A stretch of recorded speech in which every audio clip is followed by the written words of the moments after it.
তোমরা যারা এসএসসি তে বা এইচএসসি তে আছো, খুব কমন কিছু কেমিস্ট্রি টপিকের মধ্যে একটা টপিক হচ্ছে আমাদের কোনো একটা অণুর পোলার এবং নন পোলার চরিত্র নিয়ে কথাবার্তা। যেমন এসএসসি বা এইচএসসি তে খুবই কমন টাইপের কিছু ডিসকাশনের মধ্যে তোমাদের হয়তো মনে আছে যে আমরা এরকম কিছু টপিক কিন্তু পড়ি, যে সিলিকন ডাইঅক্সাইড হচ্ছে কঠিন, ওয়ারেস কার্বন ডাই অক্সাইড হচ্ছে আমাদের গ্যাসীয় অবস্থায় থাকে সাধারণ তাপমাত্রায় চাপে। আবার পানি হচ্ছে আমাদের লিকুইড অবস্থায় থাকে, হাইড্রোজেন সালফাইড থাকে গ্যাসীয় অবস্থায়। এই ধরনের বেশ কিছু কমন টাইপের প্রশ্ন আমাদের সামনে আসে। তো প্রথমত আমরা যেটা বলতে চাই, তোমরা যেটা জানো অলরেডি, যে গলনাঙ্ক, স্ফুটনাঙ্ক, পানিতে দ্রাব্যতা, এই ধরনের যে বৈশিষ্ট্যগুলি, সেগুলো অনেকাংশেই হচ্ছে কোনো একটা অণুর চরিত্রের উপর ডিপেন্ডেন্ট, সে কি পোলার নাকি নন পোলার এই সিদ্ধান্তটার উপরে নির্ভরশীল।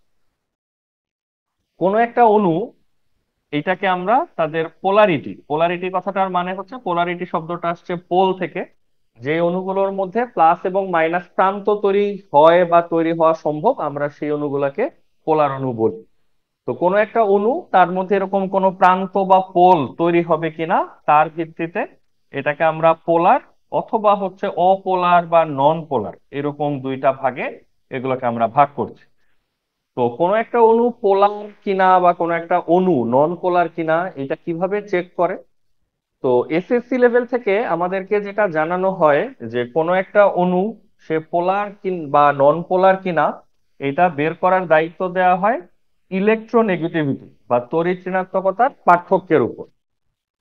যেমন HCl যদি একটা অণু আমরা বিবেচনা করি, আমরা যেটা জানি হাইড্রোজেনের তড়িৎ ঋণাত্মকতা ক্লোরিনের থেকে কম। ক্লোরিন হচ্ছে বেশি তড়িৎ ঋণাত্মক পরমাণু, এটাকে আমরা ডেল্টা মাইনাস দিয়ে বোঝাই। হাইড্রোজেন প্রান্তটা হচ্ছে সেই তুলনায় ডেল্টা প্লাস বোঝায়। এটার মানে আমরা যেটা জানি, যে ইলেকট্রন গুলো হয়তো মাঝখানে থাকার কথা ছিল, দুই পরমাণুর মাঝখানে শেয়ার্ড অবস্থায় থাকার কথা ছিল, তড়িৎ ঋণাত্মকতা মানেই হচ্ছে শেয়ারকৃত ইলেকট্রনকে কোনো পরমাণুর নিজের দিকে টেনে নিয়ে যাওয়ার যে সক্ষমতা, সেটা বা প্রবণতাটাকে বলে। তো ক্লোরিন বেশি তড়িৎ ঋণাত্মক হিসাবে ইলেকট্রন গুলাকে টেনে নিজের কাছে বেশি নিয়ে যাবে। এবং ইলেকট্রন যেহেতু ঋণাত্মক চার্জ ধর্মী, আমরা বলতে চাই যে ক্লোরিন প্রান্তে একটা পার্শিয়ালি নেগেটিভ, আংশিক একটা ঋণাত্মক চার্জ তৈরি হবে। হাইড্রোজেন প্রান্তটায় অ্যাকর্ডিংলি একটা শূন্যতা তৈরি হবে ইলেকট্রনের, যেটাকে আমরা আংশিক ধনাত্মক চার্জ দিয়ে বোঝাচ্ছি। এই যে হাইড্রোজেন ক্লোরাইড একটা সমযোজী অণু, তার মধ্যে আসলে কোনো প্লাস মাইনাস থাকার কথা ছিল না। কারণ আমরা যেটা জানি, সমযোজী অণুতে কিন্তু কেউ ইলেকট্রন এক্সট্রা পায়ও না, কেউ ইলেকট্রন ছেড়েও দেয় না, সবাই তার ইলেকট্রন শেয়ার করে। সেই হিসাবে সমযোজী অণুতে কিন্তু কোনো প্লাস মাইনাস প্রান্ত থাকার কথা ছিল না, কিন্তু এই তড়িৎ ঋণাত্মকতার পার্থক্যের কারণে ইলেকট্রন গুলো কিন্তু জায়গা মতো তথা মাঝখানে না থেকে কোনো একদিকে একটু সরে যাচ্ছে, যার ফলে কিন্তু অণুটায় এরকম একটা প্লাস মাইনাস প্রান্ত তৈরি হচ্ছে। এই ধরনের অণুগুলোকে আমরা বলছি পোলার অণু। আবার কোন একটা ক্লোরিন অণু যদি আমরা নেই, দুইটা ক্লোরিনের মাঝখানে যে ইলেকট্রন গুলি আছে সেটা আমরা বুঝতে পারছি যে দুইটা ক্লোরিনই কিন্তু এদেরকে সমান সমান আকর্ষণ বলে টানছে। তো আলটিমেটলি ইলেকট্রন গুলো কোনো দিকেই যাচ্ছে না, ইলেকট্রন বা শেয়ার্ড ইলেকট্রন যেগুলি আছে সেগুলো মাঝখানেই থাকছে। এই কারণে এখানে কিন্তু কোনো প্লাস মাইনাস প্রান্ত তৈরি হচ্ছে না, এবং এটাকে কিন্তু আমরা ঠিকই নন পোলার অণু বলছি। এখন এই যে তড়িৎ ঋণাত্মকতার পার্থক্য বা এই যে এক্সাম্পল, এইটা কি আসলে যথেষ্ট কিনা কোনো একটা অণুকে পোলার ক্লেম করার জন্য, পোলার দাবি করার জন্য? এইটা একটা পয়েন্ট। এখানে যেটা ছোট একটা ট্র্যাপ আছে, সেটা হচ্ছে এই যে আমরা কোন একটা অণু পোলার নাকি নন পোলার বলতে চাই, এই বিষয়টা আসলে শুধুমাত্র তড়িৎ ঋণাত্মকতার পার্থক্য দিয়ে বের করা আসলে ডিফিকাল্ট। কারণ তুমি অনেক এক্সাম্পল দেখবা যে তড়িৎ ঋণাত্মকতার পার্থক্য অনেক উচ্চ, অনেক বড় বড় পার্থক্য নিয়ে আছে, কিন্তু অণুগুলাকে আমরা নন পোলার দাবি করছি, এরকম এক্সাম্পল কিন্তু আছে। যেমন আমরা একটা দুটো এক্সাম্পল তোমাদের সামনে একটু নিয়ে আসতে চাই। যেমন আমাদের এই যে carbon die oxide অণুটা, CO2, carbon die অক্সাইডে তোমাদের যাদের তড়িৎ ঋণাত্মকতার ভ্যালুগুলা জানা আছে, তোমরা অনেকেই জানো যে এসএসসি লেভেলে আমরা এই ভ্যালুগুলা ইউজ না করলেও এইচএসসি ক্লাসে কিন্তু প্রত্যেকটা পরমাণুর জন্যই একটা করে তড়িৎ ঋণাত্মকতার ভ্যালু অ্যাসাইন করা আছে। তো আমরা যেন একটু কুইক রেসপন্স করতে পারি যে আসলে তড়িৎ ঋণাত্মকতার পার্থক্যটা কোন লেভেলে বা কোন রেঞ্জে আছে। যেমন কার্বনের তড়িৎ ঋণাত্মকতা হচ্ছে 2.4 বা 2.5 রেঞ্জে।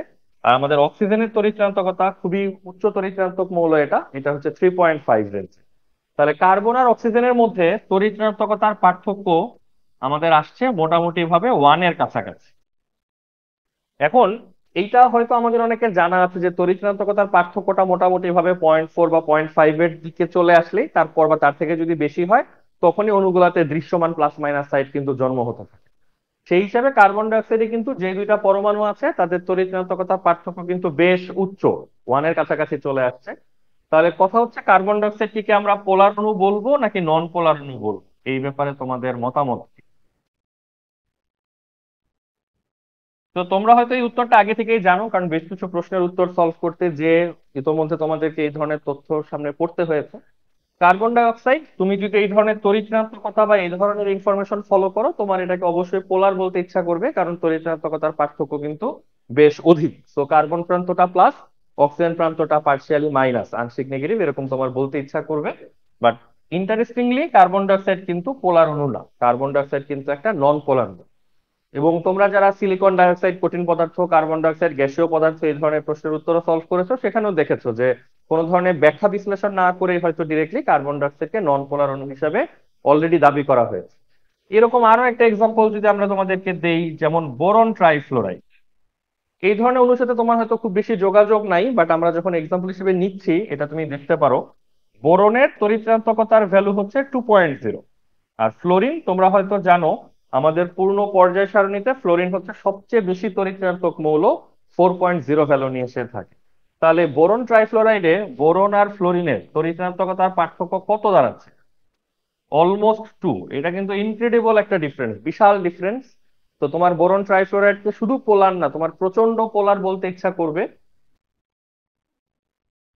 কিন্তু হয়তো তোমরা বুঝতে পারছো ইন্টারেস্টিংলি, বোরন ট্রাইফ্লোরাইড যে অণুটা সেটাও কিন্তু নন পোলার, সেটাও কিন্তু পোলার হতে পারে না। তো আমার মনে হয় এই দুইটা এক্সাম্পল গুড এনাফ বোঝার জন্য যে তড়িৎ ঋণাত্মকতার পার্থক্য বের করতে পারা, জানতে পারা এনাফ না কোনো একটা অণু পোলার কিনা সেটা দাবি করার জন্য। তাহলে প্রশ্ন হচ্ছে, তড়িৎ ঋণাত্মকতার এত বড় বড় পার্থক্য, 1 বা 2 মতো পার্থক্য থাকার পরেও যদি একটা অণু পোলার না হয়, তাহলে একটা অণু পোলার হওয়ার জন্য আসলে কি যোগ্যতা থাকা দরকার, কি থাকলে আমরা একটা অণুকে পোলার বলতে পারবো? এই বিষয়টা নিয়ে আমরা তোমাদেরকে একটু ছোট্ট আইডিয়া দিচ্ছি, আমাদের ইচ্ছা আছে পরবর্তীতে এটা নিয়ে আর একটু ডিটেইল একটা লেকচার করার তোমাদের জন্য।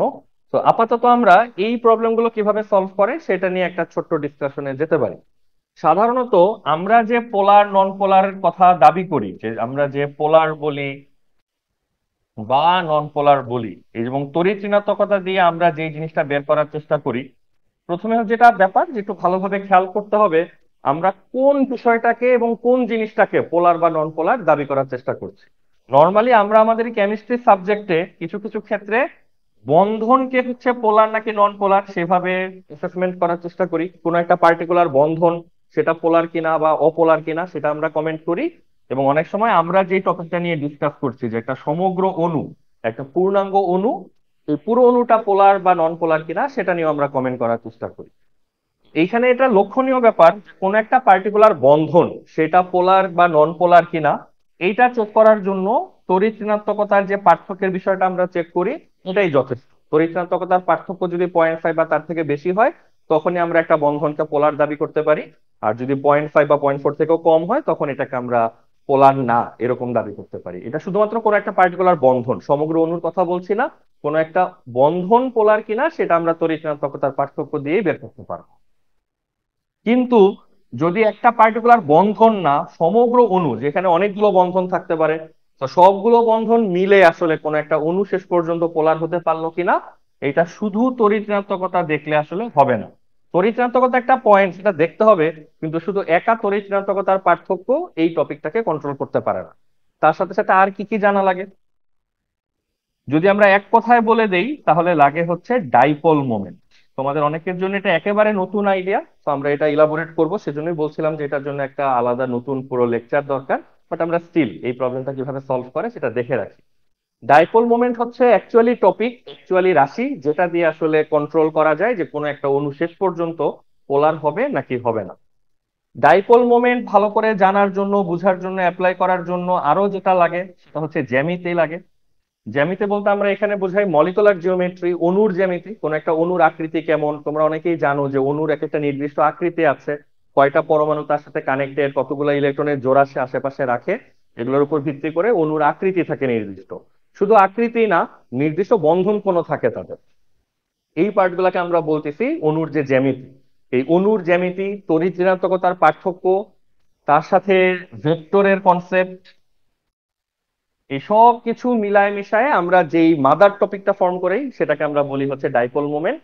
এবং এই ডাইপোল মোমেন্ট দিয়ে আমরা অ্যাকচুয়ালি হচ্ছে মেজার করতে পারি, ক্যালকুলেট করতে পারি যে কোনো একটা অণু পোলার হবে নাকি হবে না। যেমন এই কার্বন ডাই অক্সাইড এবং বোরন ট্রাইফ্লোরাইড, এই দুইটা অণুর জন্য এই ডাইপোল মোমেন্টের প্রয়োগটা কিভাবে হয় আর অণুগুলাকে নন পোলার কিভাবে প্রমাণ করা যায়, এই ব্যাপারে আমরা তোমাকে একটু আইডিয়া দিচ্ছি।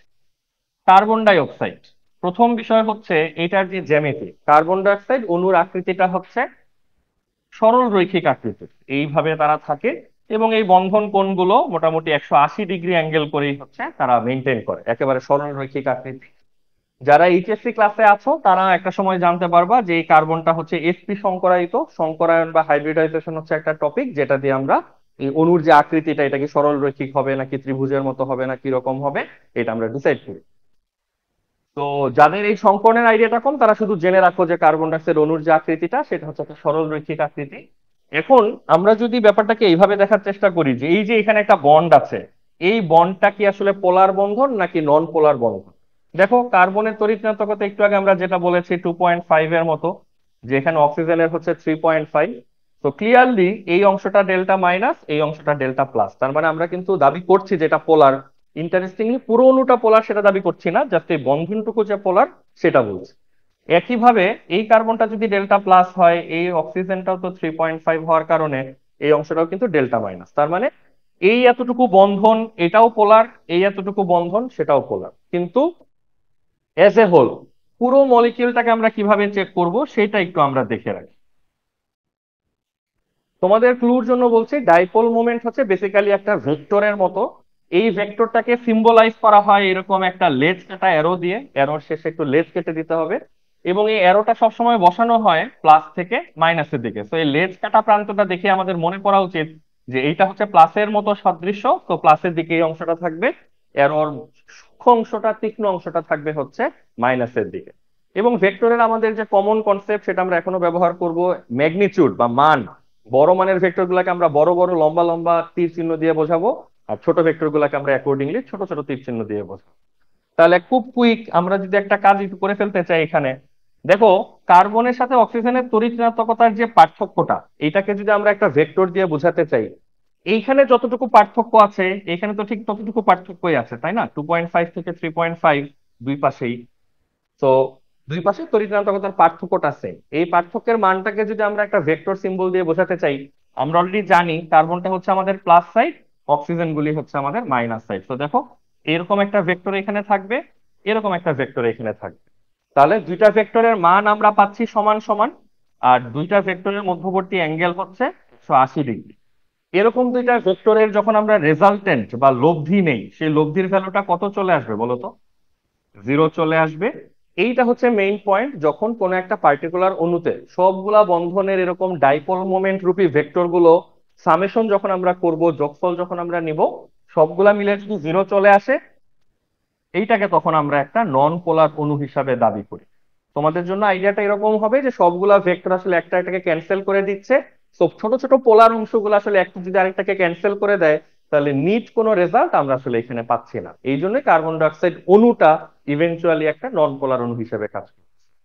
ঠিক আছে, তো আমরা আরেকটা এক্সাম্পল একবারে তোমাদের সাথে শেয়ার করে দিই। বোরন ট্রাইফ্লোরাইডে আমাদের যে অণুটা আছে, একটু চট করে দেখে রাখো। এই ব্যাপারটা দেখে রাখতে রাখতেই বোরন ট্রাইফ্লোরাইড, এটার জ্যামিতি নিয়ে যদি আমরা কথা বলি, বোরন পরমাণুটাকে সেন্টারে রেখে ঠিক সমবাহু ত্রিভুজ আকৃতিতে এই বোরন ট্রাইফ্লোরাইড অণুটা হচ্ছে থাকে এবং এই বন্ধন কোণগুলোও বেশ সুষম, 120 ডিগ্রি অ্যাঙ্গেল করে এই অণুগুলো হচ্ছে থাকে। তো আমার মনে হয় কিছুটা তোমরা অনুমান করতে পারছো, বোরনের তড়িৎ ঋণাত্মকতা যদি 2 হয় আর ফ্লোরিন গুলোর যদি 4 হয়, ও তো প্লাস সাইড, এগুলো হচ্ছে মাইনাস সাইড। তো আমরা যদি কুইক এই ভেক্টর গুলাকে একটু ড্র করার চেষ্টা করি, এরকম তিনটা ভেক্টর। তো যাদের ভেক্টরের আইডিয়া আছে, এরকম তিনটা ভেক্টরের যদি আমাদের লব্ধি বের করতে হয়, এই যে এরকম একটা ভেক্টর, এরকম একটা ভেক্টর, এরকম একটা ভেক্টর, যাদের সবার মাঝখানে অ্যাঙ্গেল গুলি হচ্ছে 120 ডিগ্রি করে, ঠিক আছে? এই ভেক্টরের লব্ধি কিভাবে বের করে, তোমরা যেভাবে লব্ধি বের করার ফর্মুলা অ্যাপ্লাই করো, √p², t², 2pq cos alpha, যেভাবে ইচ্ছা করো, দুইটা সমান সমান মানের ভেক্টর যখন মাঝখানে 120 ডিগ্রি অ্যাঙ্গেল থাকে, তখন লব্ধিটা কি হয় বলো তো? ঠিক মাঝখান দিয়ে যাওয়ার কথা। এটাকে আমরা করে দেখাবো তোমাদেরকে। তো যদি এই ভেক্টর গুলাকে আমরা পি নাম দিই, আমার মনে হয় এগুলো তোমরা নিজেরাও করে নিতে পারবা। P square Q square 2 PQ cos 120 degree. এটা করলে ঠিকই দেখবা যে সেই ভেক্টরের রেজাল্টেন্ট সেটা পি আসছে, এবং ঠিক 50 ডিগ্রি অ্যাঙ্গেল করে এটা এটাকে ছেদ করছে। তো তুমি যদি এই দুইটা ভেক্টরের রেজাল্টেন্ট নাও, ভেক্টর দুইটা এখানে আসবে লব্ধি, তার অপোজিটে এখানে আরেকটা পি ভেক্টর থাকছে। তো এই দুইটা পি ভেক্টর কিন্তু আবার পরস্পর পরস্পরকে ক্যান্সেল করে ফেলতেছে, এবং নিট রেজাল্টটা তোমাকে কত দিচ্ছে? 0-ই দিচ্ছে। তো আমার মনে হয় কিছুটা আইডিয়া করতে পারছো যে কেন আসলে বোরন ট্রাইফ্লোরাইড এত বিশাল তড়িৎচেনাত্মকতার পার্থক্য থাকার পরেও কেন জিনিসটা নন পোলার হিসেবে কাজ করছে। তো আজকে এই পর্যন্তই থাকুক, বাট আমরা তোমাদের এই ডাইপোল মোমেন্টের কনসেপ্টটা নিয়ে পরে আরেকটু ডিটেইলে ডিসকাশনের ইচ্ছা রাখছি। Thank you.